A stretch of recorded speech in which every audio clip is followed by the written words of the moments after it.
Um, let's start with Chasm. Hi, Bob. Otherworld according to Bob.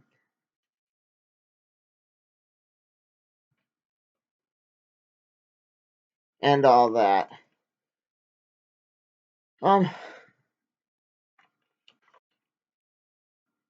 I feel that this book would have benefited from a little Bailey Briggs.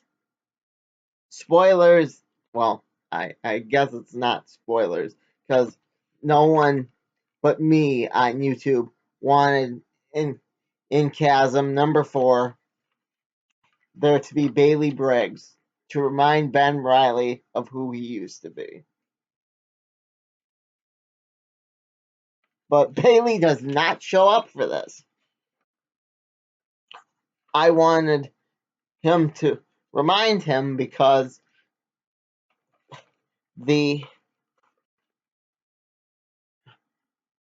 one of the first 2 books that I got as a comic book reader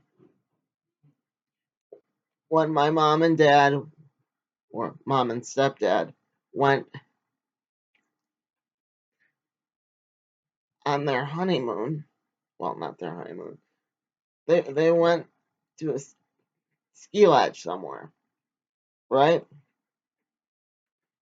Grandma got me comic books. And one of those 2 comic books was gotten because we had Pizza Hut. And with the Pizza Hut came a comic book. It was The Scarlet Spider. The other of which being Spider-Boy. Yes, the original Spider-Boy that they haven't acknowledged yet. But still, Spider-Boy.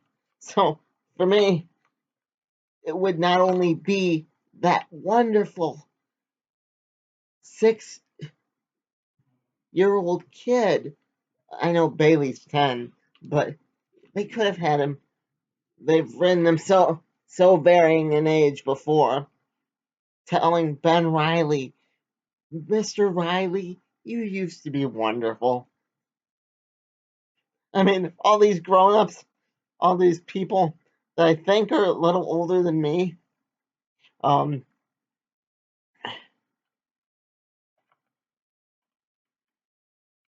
complain about Ben Riley and how horrible he was back in the day. And how much of a, but I can say to a wonderful 6-year-old, he was awesome. He was awesome. He was everything a 6-year-old thinks that Spider-Man should be. So, yeah, you don't get that. You get the resolve with his fight with the mole the Moloids. Well, he's not fighting them. His brother is. His brother and his girlfriend. His current girlfriend, not his one from the 90s.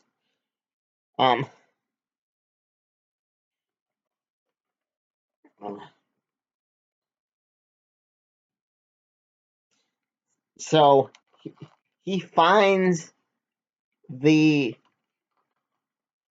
Eternal that's controlling his mind. I still don't know his name. But he corners him to, I want to say, the sewers.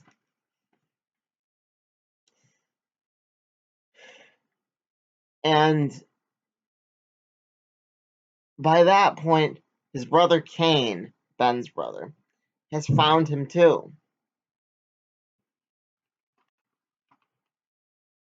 And Kane tries to tell this guy that's controlling him,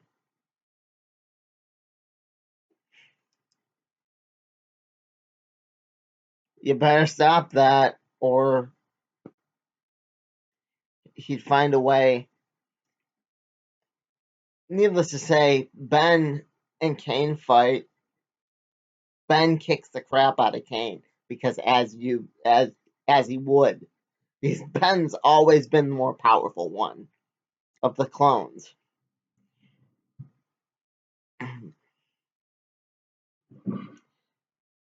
But what breaks his control over Ben Reilly isn't Ben Reilly's violence, it's Madam Web. It's a spider. But the reason the spider came down, I think, was Madam Web. I think that has something to do with Spider Boy's price that he's going to have to pay. That big event that they might be wanting to set up with Madam Web. Just speculation here. Um, but I don't think I get that sometimes a spider is just a spider, but I don't think that the spider coming down and breaking the Eternal's control over Ben Reilly, and so he can realize that, hey, I'm kicking the crap out of my brother, was on accident. So I think it was Madam Web. This whole series has a lot of cool moments, but um, when it all I was going over the art to see if there's anything I could show you now. When it all comes down to it, um, I hope that like them going their own way, because they all do, doesn't lead to like Ben Reilly being found in a web somewhere before that huge event, or doesn't lead to like let's see, what other bad fate could befall him in the Marvel multiverse. It doesn't lead to like him being found in a comatose state and having to pull out of it, or being sucked in a wormhole like Booster Gold. Um, I think a lot of people have forgotten what Ben Reilly used to be, what he meant to a lot of us younger readers, how cool we thought it was that he was included in video games. This whole Chasm thing kind of feels like they were trying to make him edgy, trying to make him something he's not. I mean, the cover kind of happens, but I'm gonna knock points off this time. So, um,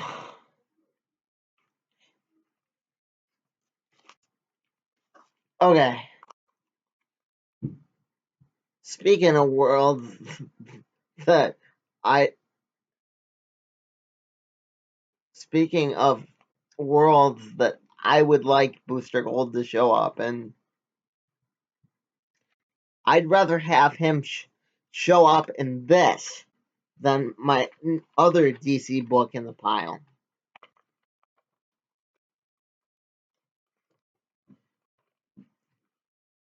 Crap, I picked up the wrong one. My other DC book in the pile, Batman.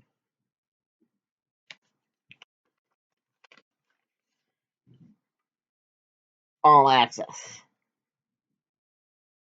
I had to make sure of the title.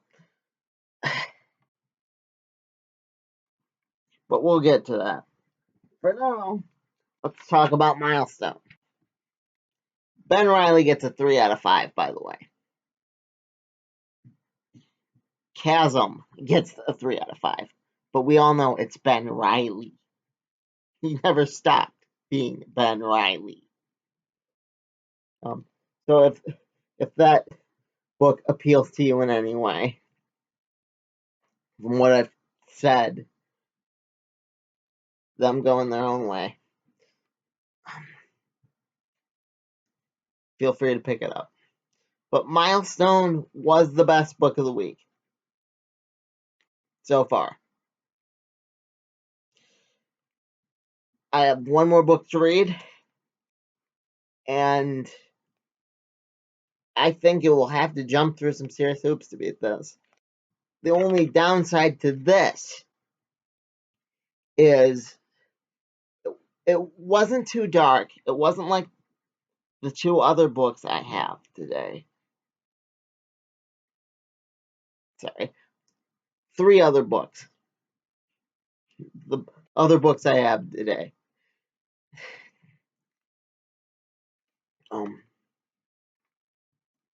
It wasn't too trying to be something it's not. It wasn't just. It felt like an older DC book, and that's what made it awesome. It brought in characters like Anansi.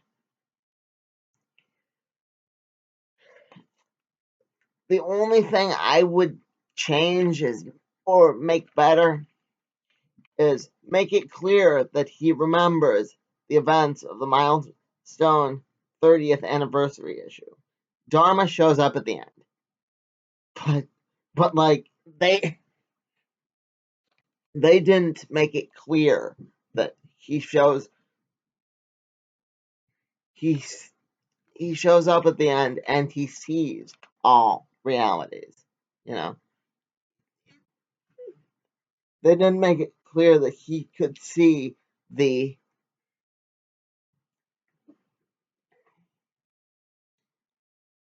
old Milestone universe. I hope they do. I hope they make it clear that he can take down Static like that. Dharma's one of those characters. He's totally OP. But overall, it's a good book. You get introduced to a new character in the very beginning.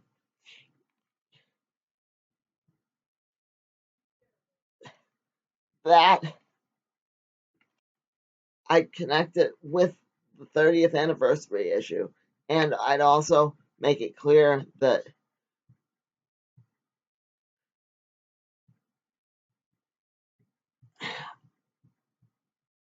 I want people to pick up my book. This waited too long. Too long. So very long. I mean, there's the intro in the front, but you shouldn't have to read the intro just to be reminded of what went on in a good series of books. I really enjoyed Icon. Kind of lost me at Icon on Hardware. I want this to be part of the Milestone universe of books. I want this to be part of DC universe. I want it to be something that they can look back on and say we're proud. And it's like it's getting the Bart Allen treatment where Bart didn't even get a little bit of a reminder that hey, Bart's gonna be the Flash for a little while there. So I mean, I liked this book. I really did.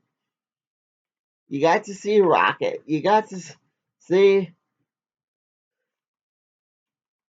Anansi.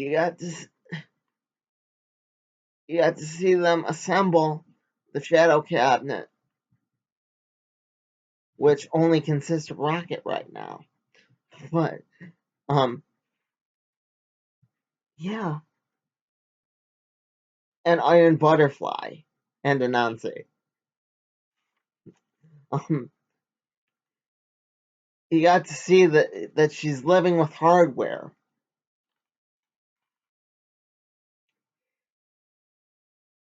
which I like that hardware is a bit kooky in this. You know, that he's like the angry Batman type.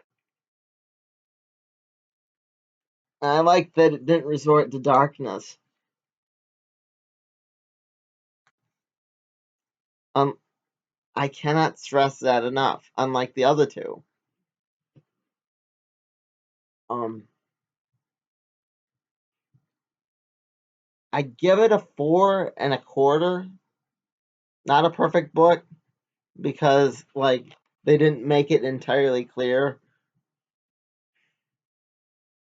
They didn't show the world being pissed off at Icon. They didn't show. I mean,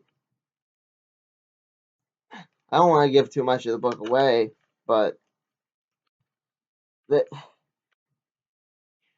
was what they didn't show that lost them points.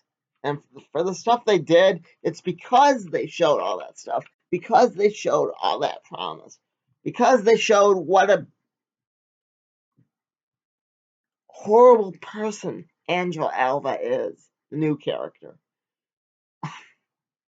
Um, Made me want to go more, more.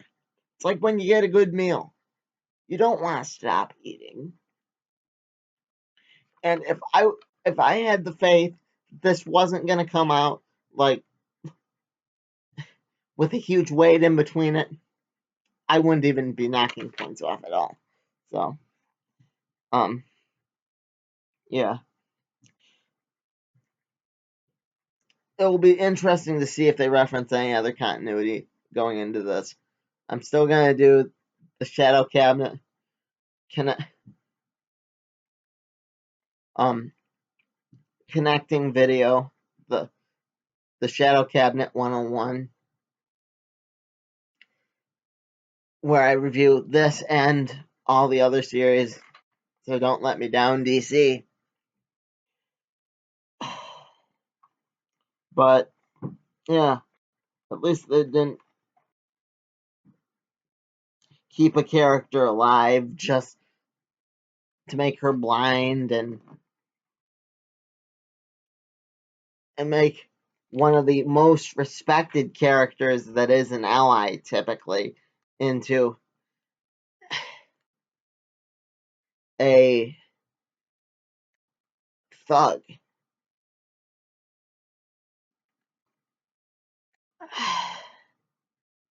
Yeah, they do that to Alfred. Alfred in this, and they don't explain why. This this is supposedly the world Booster Gold went into. Like, they don't explain where Booster Gold's at. They don't explain how this character that went from the happy regular DC universe even had anything to do with, like I said, I'd rather see him in Milestone than the all access universe right now. Because Booster's probably losing his mind. Um, yeah,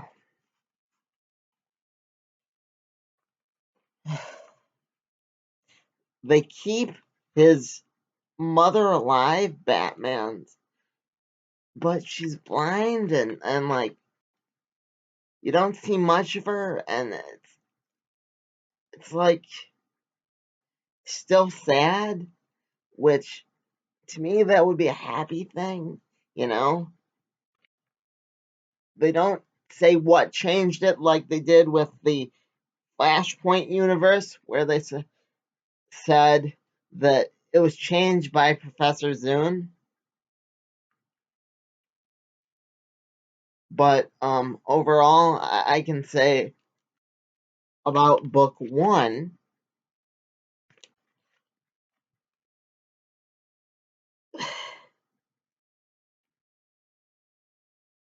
they definitely tried. I'll give it a 2 because I'm being generous.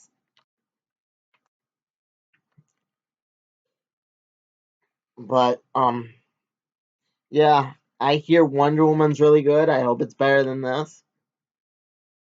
I hope Diana's world actually has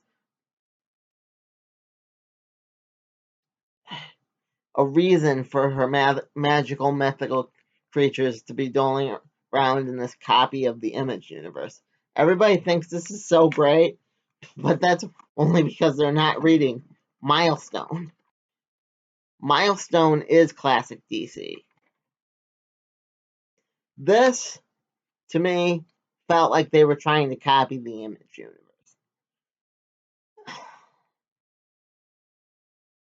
I mean,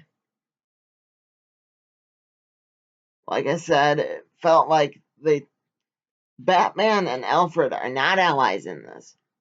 Jim Gordon is just as jaded as everybody else.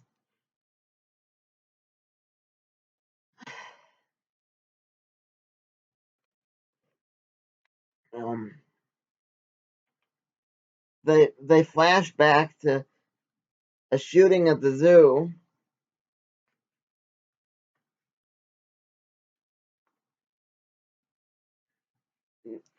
Now, now the book I forget.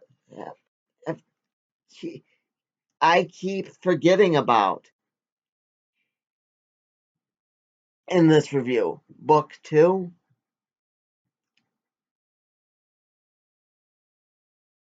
I hope is better. You'll see in this video. I haven't finished it yet, but it'll be tacked on. I'm I'm almost ready and willing to just blow this, but no, just no. Just because the Joker's just a mobster doesn't make it not a good book. I'm sure that book 2 will have its up points.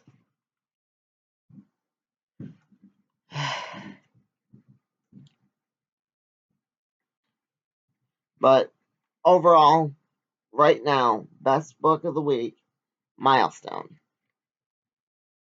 Shadow Cabinet. Second best, Ben Riley. Chasm, Curse of Cain, the extreme name they gave it. But yeah, I,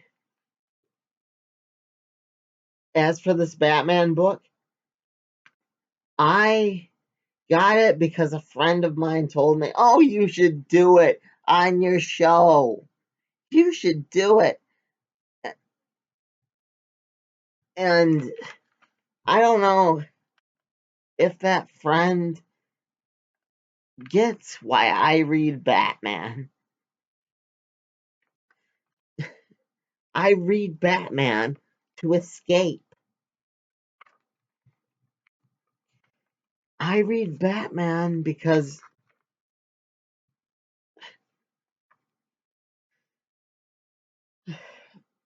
there's always hope in the DC universe. Even in the darkest days, there's always hope. That's what I was trying to convey to them in the Superman and Lois review. That their universe has been amazing for me for years. And it's like, this felt like something that Image would come out with in the 90s. So, yeah.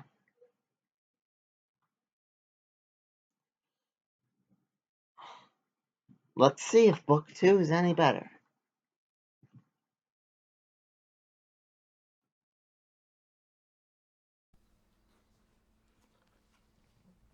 It did not get any better.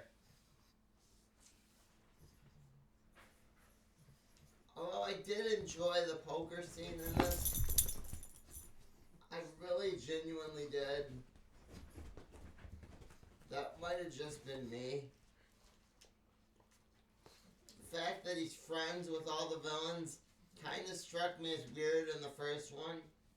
But this, if they're going to say it's a permanent alternate reality, I can't see it holding up past 5 issues, past this storyline. But if like Professor Zune shows up in issue 5, then it will have been a good story. The cover really doesn't happen.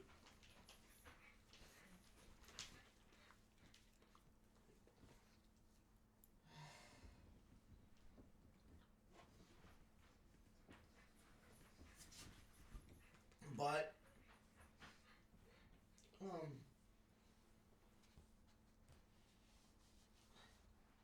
you do get Catwoman at the end, which Catwoman looks like the Catwoman from Gotham, to me at least. Which kind of makes it weird because in this reality, Bruce is older and Catwoman still looks like a little kid with a hoodie on. So, yeah. I mean, I get that they were kind of leading up to that Catwoman is going to be a main thing, but it kind of made me wonder what Helena in that reality is going to look like, because Helena is their daughter. Helena is one of the main reasons the JSA was interesting in the minor run that they did have recently.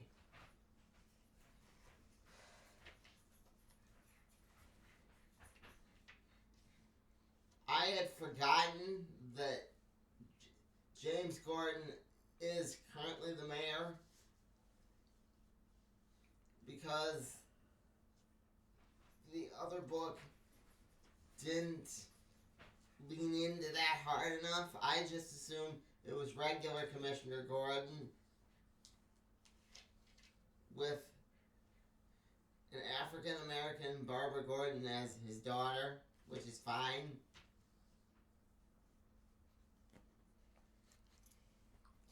But, yeah.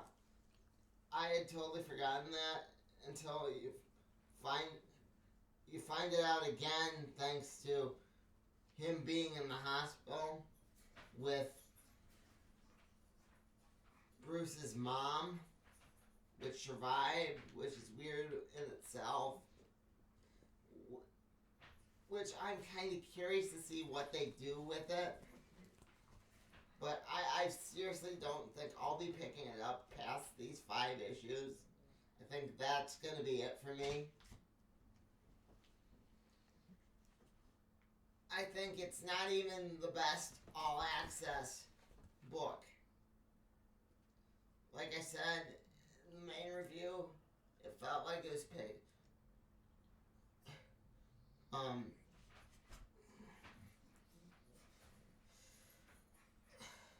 Ripping off Image from the 90s when Swan was just new and starting out. And I really hoped this book would escape that feeling, but it didn't. I'll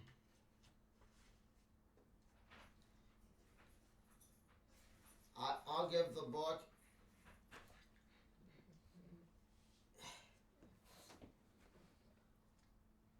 a 2. It's sharing the same 2 as the first book. I'm giving them both the same score because I've seen better from DC. I really have. And for everyone to say that this is so wonderful, it's just not Um, I mean, there were interesting ideas here.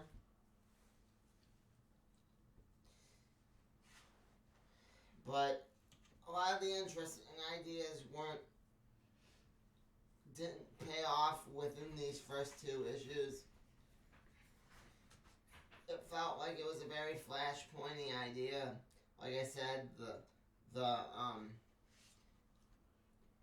poker scene was kind of cool, but otherwise than that, I mean, I might check out Absolute Flash next to see if Booster Gold shows up in there. But picking it up because it's just Batman, it's kind of stupid. There are 12 Batmans. DC Batman doesn't need this much love. I know he's your guy, but Batman doesn't need this much love. Other characters like Booster Gold and Blue Beetle and Guy Gardner, of all people, need more love. Guy Gardner because you're getting him ready for the movie and people hardly know who he is. So, that's just my thought. I guess that's a good place to end the video. But tell me your thoughts. Tell me how great Absolute Batman really is in the comments. Discuss with me. Like, comment, subscribe.